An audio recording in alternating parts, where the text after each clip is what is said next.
یطلب العلم یعنی ہاں اس طرح علم کو حاصل کیا جاتا ہے۔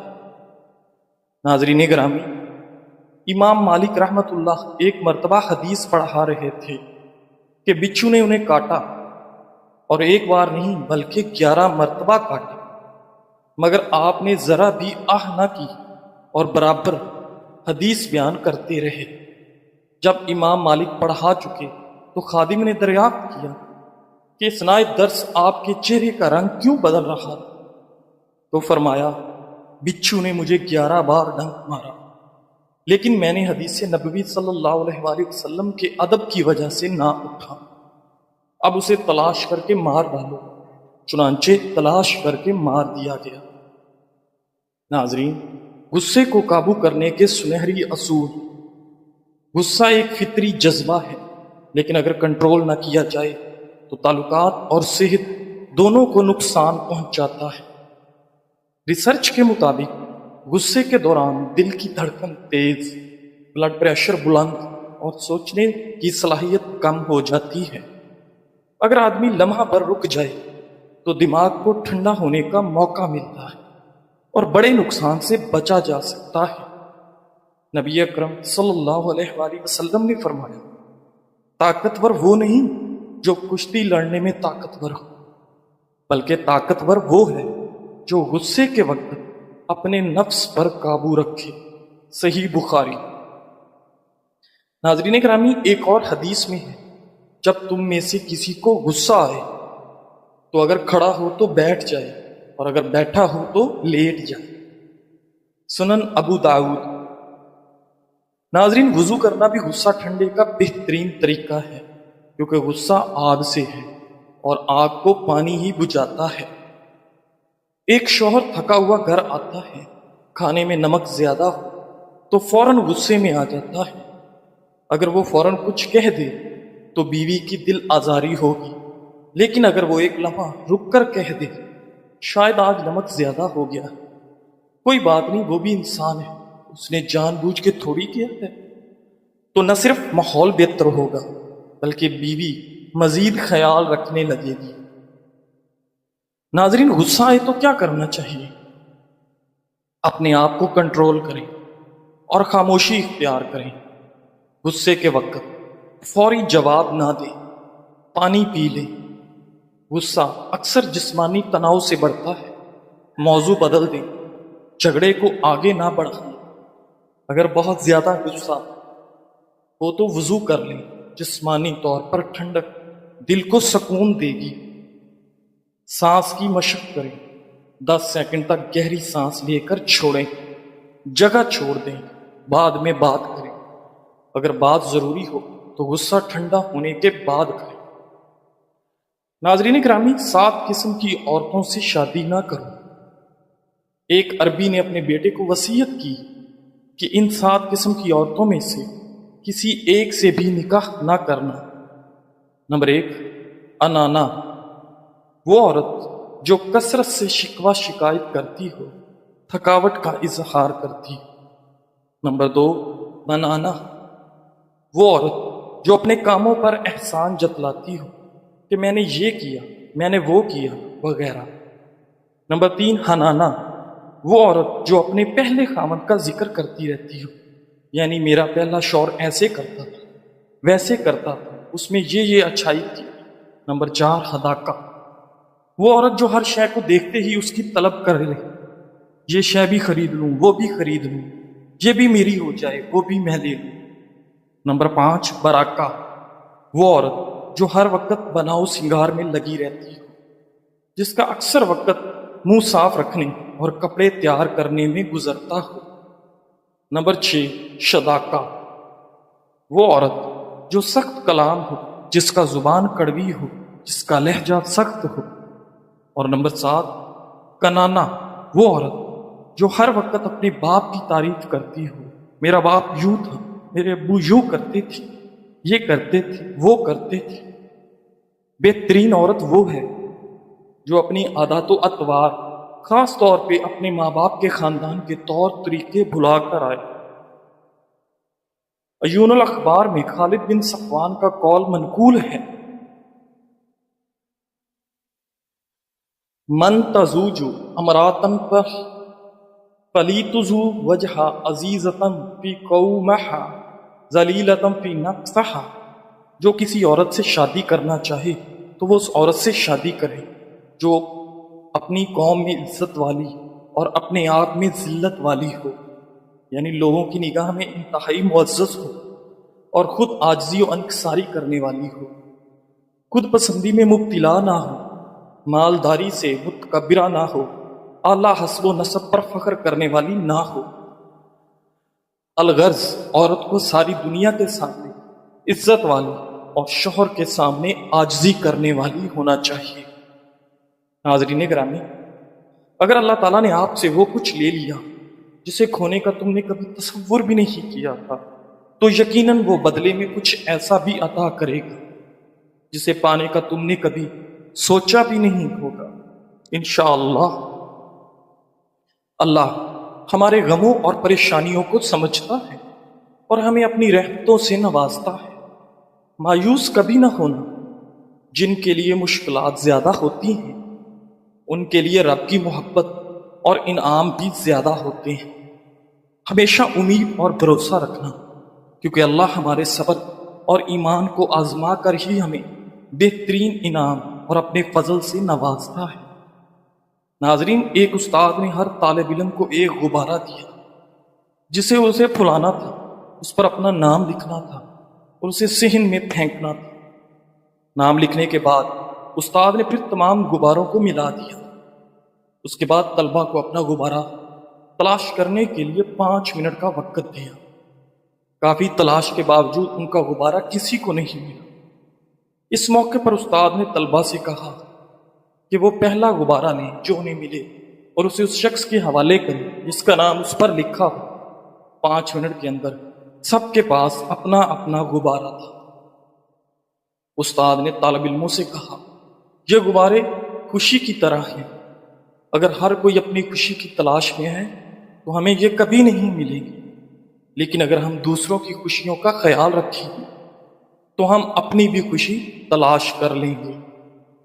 ناظرین گرامی، بعض اوقات اتنی شدت سے نزلہ ہوتا ہے کہ ناک اور آنکھوں سے پانی بہنے لگتا ہے، اس کے ساتھ ساتھ چھینکیں بھی بہت زیادہ آتی ہیں اور مریض کوئی کام بھی نہیں کر پاتا، اتنی زیادہ تکلیف ہوتی ہے۔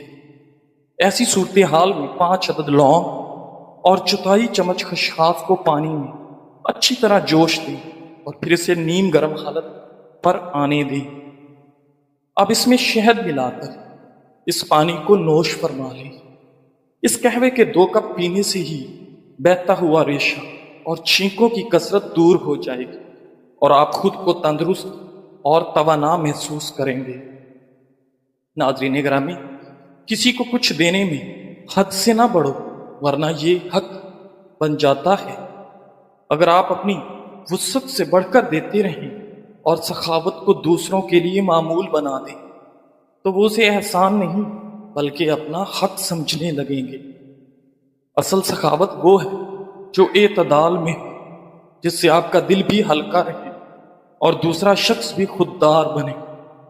زندگی کے راستے ہمیشہ ہموار نہیں، کہیں کانٹے ہوتے ہیں، کہیں اندھیرے اور کہیں تھکن کا احساس، لیکن اگر دل میں رب پر یقین ہو تو ہر رکاوٹ ایک سبق بن جاتی ہے اور ہر اندھیرا روشنی کی طرف لے جانے والا راستہ۔ ناظرین، کبھی کبھی بس اتنا کافی ہوتا ہے کہ آپ ایک لمحے کے لیے رک کر مسکرا دیں اور رب تعالیٰ کا شکر ادا کریں کہ وہ آج بھی ہمیں توفیق دے رہا کہ ہم آگے بڑھ سکیں۔ جزاک اللہ۔